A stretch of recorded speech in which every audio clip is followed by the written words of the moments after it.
আলু এমন একটা সবজি যাকে ছাড়া রান্না যেন অসম্পূর্ণ থেকে যায়, আর সেই আলুরই ঘাটতি দেখা গেছে আমাদের রাজ্যে। আলু ব্যবসায়ীরা তারা জানাচ্ছেন যে সোমবার থেকে তারা ধর্মঘটের ডাক দিয়েছে, কেননা সরকারের তরফ থেকে বলা হয়েছিল যে আলু বাইরে রপ্তানি করা যাবে না। ফলে তাদের যে এই ধর্মঘটের ডাক, তার জন্য একটা প্রভাব পড়তে পারে আলু দামের উপর, বেড়ে যেতে পারে আলুর দাম, এমনটাই মনে করছেন আলু ব্যবসায়ীরা। কিন্তু অন্যদিকে দেখা গেছে যে এই দাম বৃদ্ধির জন্য টাস্ক ফোর্স বিভিন্ন বাজারগুলিতে ঘুরে বেরিয়েছে, এমনটাই রাজ্য সরকারের নির্দেশে।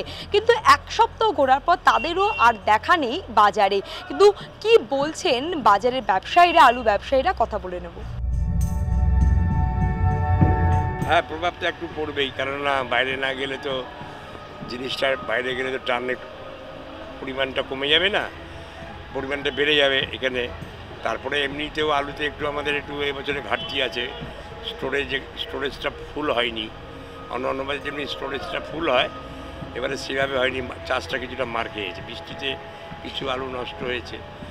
এখানে মার্কেটটা হাই বলে তো বাইরে থেকে ইউপির আলুও ঢুকছে, ইউপির আলুও ঢুকে 1280-1300 টাকা প্যাকেট বিক্রি হচ্ছে। এইখানে ঘাটতি আছে বলে ওরা ঢুকতে পারছে। এখানে যদি মার্কেটটা ডাউন হতো তাহলে ওরা ঢুকতে পারতো না। এবারে ওরাও আসছে বলে মার্কেটটা তাও এই জায়গায় আছে। এবারে শুধু যদি বাংলার আলু থাকতো মার্কেট আরও উঠে যেত।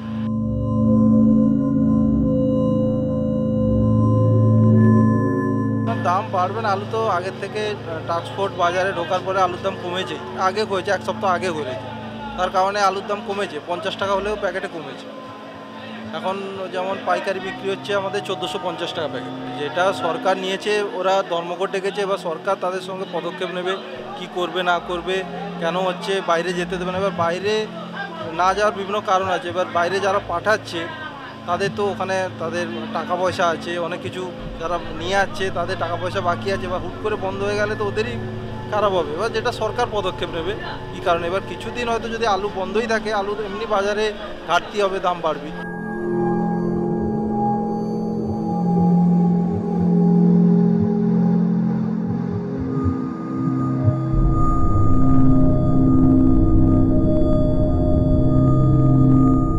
আগেও যা দাম ছিল, খুব একটা যে ঘোরার পর যে কমেছে সেরকম কিছু না, একই রকমই আছে। খুব কত 2-1 টাকা কমলে কি মানুষের, কি জনসাধারণের কি এসে যায়।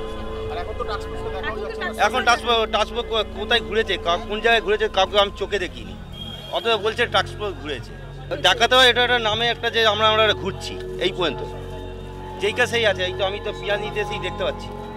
আগে আমি যার কাছে ওর কাছে নিয়েছি যে দামে, সেই দামে নিয়েছি। আগে 45 নিয়েছি, এখন 44 দিয়েছি, 1 টাকা কমেছে। আগে আমি 45 টাকা নিয়ে গেছি পেঁয়াজ, আর আজকে নিচ্ছি 44 টাকা। তাহলে 1 টাকা কী কমলো, কী সুবিধা হলো? 1 টাকার জন্য কি বড় আমাদের সুবিধা হলো জনসাধারণের? হ্যাঁ, সমস্যা তো আছে, সব জিনিসেরই দাম বাড়ছে এখন। আলুরও বাড়ছে, সব সবজিরও বাড়ছে, সেই নিয়ে অসুবিধা তো আছে। দাম তো বাড়ছে, যে রেটে নর্মাল ইনফ্লেশন আছে 7%, 8% আরও বাড়ছে, সেই সব ইনকাম বাড়ছে না, কিছু করার নেই। এখন এগুলো তো খাবার জিনিস তো কিনে খেতেই হয়।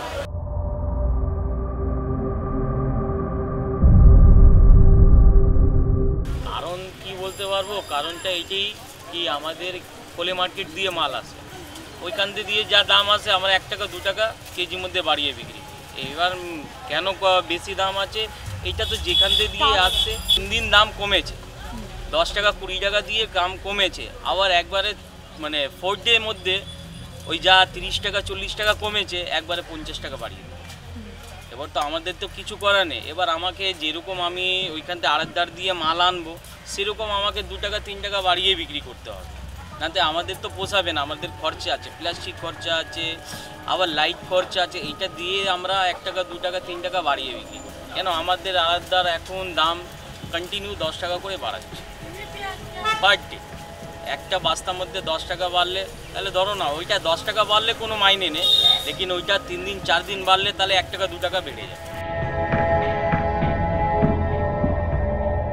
এখন ঘাটতি নেই, এবার যতটা পাইকারি মার্কেটে যতটা মজুদ থাকা দরকার তার থেকে বেশিই তারা নিয়ে রেখেছে, এখন ঘাটতি হওয়ার কথা নয়। এটা যদি 1 সপ্তাহ বন্ধ থাকে তখন ঘাটতি দেখা দেবে। হ্যাঁ, এবছর একটু বেশি আছে, কারণ বাইরে যে আমাদের বাইরে থেকে যে আলুগুলো আসতো, ইউপির আলু, সেটা আমদানিটা কম আছে, তার জন্য হচ্ছে দেশের আলুটা চাহিদা বাড়ছে, ওই জন্য একটু দামটা বেশি আছে।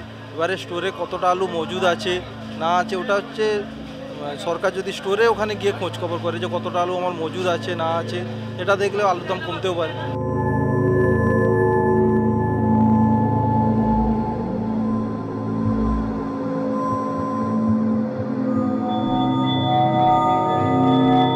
না না না, আলু প্রত্যেকটা লোকের কাছে উনি নিয়ে রেখে স্টক করে রেখে দিয়েছে, অমনি কারো অভাব হবে না, সবার ঘরেও আলু আছে। আর আলু এখন 2-1 দিনের ভেতরে ওরকম হবে, 2-1 দিনের ভেতরে ফের চালু হয়ে যাবে, ও বেশি দিন থাকবে না। 35 টাকা এমনি দাম বেশি, 35 টাকা 40 টাকা অমনি আমাদের ক্যানিং আনতে এখানে খরচা, বাজার খরচা, মানে সব জায়গাতেই পয়সা দিয়ে আসতে হয়। গাড়িতে যে রাস্তা, পুরো রাস্তাতেও পয়সা দিয়ে আসতে হয়। গাড়িতে একটা বস্তাতে কমসে কম 25 থেকে 30 টাকা খরচা আছে, তো এখানে বাজারে ফের 20 টাকা করে খরচা আছে। অমনি তো বাজার খরচা তো হবেই, এখানে দাম বেশি পড়বে বাজারেতে।